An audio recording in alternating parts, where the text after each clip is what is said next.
Здраво, ова е 49-тото издание на Видеологија со Златко Ќелески, дигитален краток осврт за актуелни филмски остварувања, односно спонтана критичка анализа која е збир на први впечатоци, илустрирани со подвижни слики. На денешниот репертоар е Тали на Джейсон Рейтман, во кој станува збор за Марло, глумена од Шарлиз Терон, која е бремена со своето трето дете. Од нејзиниот брат Крег, глумен од Марк Дуплас, ги добива како подарок услугите на ноќната негувателка, понуда која најпрво изгледа непотребна и екстравагантна, а потоа нужна.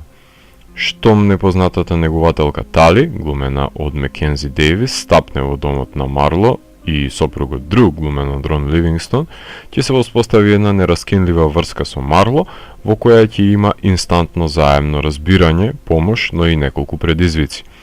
Ова е персонална драма за проблемите и незадоволствата на родителите, недобиената помош и разбирање од околината при настанатите животни пермутации и недоволно посветеното внимание на децата, посебно на анксиозните, тие на кои им е повеќе од потребно за да ги имаат истите привилегии како и нивните врсници. За посветеноста и убедителноста кон изведбата на ролјата на Шарлиз Терон имам само пофални зборови кои не се однесуваат само на незиното качување и симнување на килограми, туку на доловувањето на премореноста, деконцентрираноста, постпородилната депресија и родителските проблеми кои се начнати од справувањето со децата. Таа ги понесува гледачите низ доблестите и тешкотиите на мајчинството во овој slice of life филм. Како и сите други силни женски ликови на Диабло Коди, таа ја губи самоувереноста поради животното незадоволство и исцрпеност и мора да се соочи со промената на навиките. Таа не може да ги престигне недостижните идеали на факсимил мајките од предградијата. Ведрината ја задржува со тоа што со цинизам и сарказам ги пречекува сите проблеми кои ги сервира животот. Меѓутоа, тоа губење на себе си, иницирано од физичките промени, емоционалната и сексуална нереализираност со дистанцираниот сопруг, создава пукнатина на идентитетот со тоа јас кое што била, тоа што сака да биде и тоа што е. Со незиното неприфаќање на себе си, таа станува странец во својот живот, со вклучен автопилот, не барем минатото го има одживеано некоја друга персона во незиното тело. Марло станува жртва на незините одговорности, посветува време на другите, а не на себе, и е лута на светот и на себе си.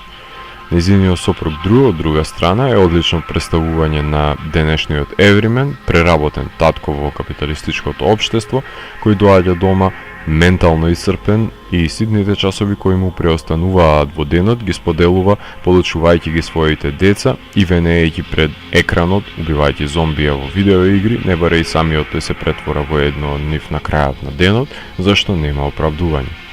СФ миленичката Маккензи Дейвис ја восприема зачудувачката улога која ја е доделена на негувателката и многу лесно го дава својот придонес со својата енигматичност, проникливост, безгрижност и слободоумност. Ако некој треба да биде ексцентричен, тогаш тоа е мамблкор лудакот Марк Дуплас, кому многу лесно би му поверувал дека постои нешто како ноќна дадилка и тој би знаел за тоа.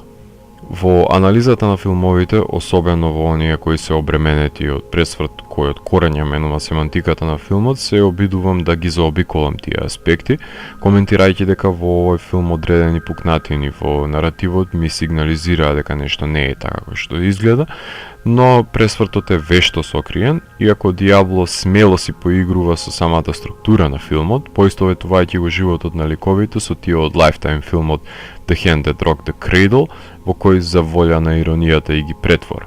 Има многу суров материјал за анализирање во автохтоната релација меѓу Марло и Тали, но нема да му ја одземам во целост привилегијата на гледачот да ги воспостави потребните паралели во овој заемен однос. Филмот поседува и неколку фантазмагорични ситуации кои го кршат калапот на колоквијалната персонална драма, најчесто однесувајќи се на соништата, фантазиите и одлично кадрираните подводни сирени.